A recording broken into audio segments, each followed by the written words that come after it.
in India, spirituality is जाओ जाओ, ये व्रत, ये मंदिर, ये तप, ये तीर्थ स्थान, सब कुछ करते रहो, लंगर ही नहीं निकाला है। तो घूम फिर के फिर आ जाता क्या है वापस से वही ईश्वरो हम, अहम भोगी, सिद्धो हम, बलवान सुखी, that attachment going round and round. Therefore, it appears to be a lot of spiritual activities going on, but it's like running on a treadmill. भाग रहे भाग रहे भाग रहे, देखा कहां है, 1 घंटे बाद उधर ही है। So you have to know the proper way. In the Chaitanya Charitamrita that is mentioned, just like someone who is swimming.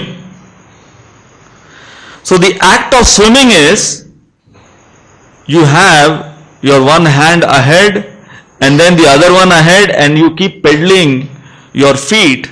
And the proper act of swimming, when you do, what will happen? You will see you are inching ahead in water. You are moving ahead in the water. Now, someone who is swimming, he moved 1 foot ahead and then he asks, अभी क्या करूं?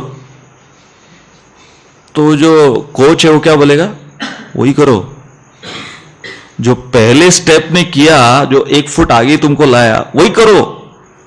अच्छा ठीक है, उसने वही किया, अब क्या करूं? अरे वही करते रहो।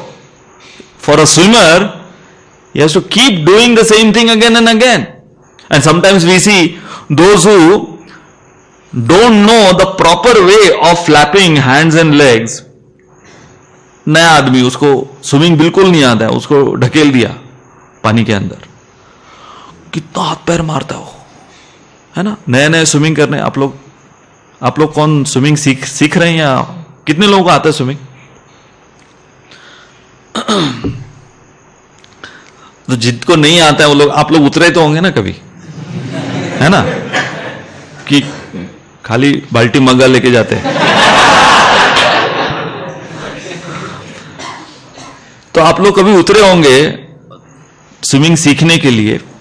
देखो जो नया नया तैराक अभी भी सीखने जा रहा है, कितना हाथ पैर मारता है, ऐसे लगता है कि पूरा वो स्विमिंग पूल का पानी बाहर वो निकाल देगा। So he flaps his hands and legs so vigorously and he thinks मैं तो क्रॉस कर दिया हो गया अभी तक, हाँ? After 5 minutes of flapping, इधर ही है, अभी तक इधर ही है, 1 फुट भी आगे नहीं गया, इतना पानी उछाल दिया, इतना आवाज किया। And sometimes you will find expert swimmers, they will swim as if like butter, as if, you know, like hot knife going into butter. Have you experienced? Soft butter के अंदर hot knife कैसे जाता है? Like that, you know, मक्खन की तरह swimming होता, पता ही नहीं चलता है गया कहां, आएगा कि नहीं आएगा। So what we have been taught in this process of Krishna consciousness is that balance the abhyasa and the vairagya. And this logic is applicable not just for achieving Krishna prem, this logic is applicable even if you want to achieve anything material. For your studies, 2 simple principles. Yesterday somebody was asking me, concentration नहीं हो रहा है, book सामने है, पता नहीं कुछ किसी और का चेहरा दिखता है किताब के अंदर, कुछ भी नहीं दिखता है, सब दिखता है, कुछ लिखा ही नहीं किताब के अंदर, ब्लैंक दिख रहा है सब कुछ समझ में नहीं आता। So with the abhyasa there has to be vairagya. What is vairagya? Vairagya is your lifestyle. So unless you have a lifestyle which is oriented towards that abhyasa will have no meaning. Okay?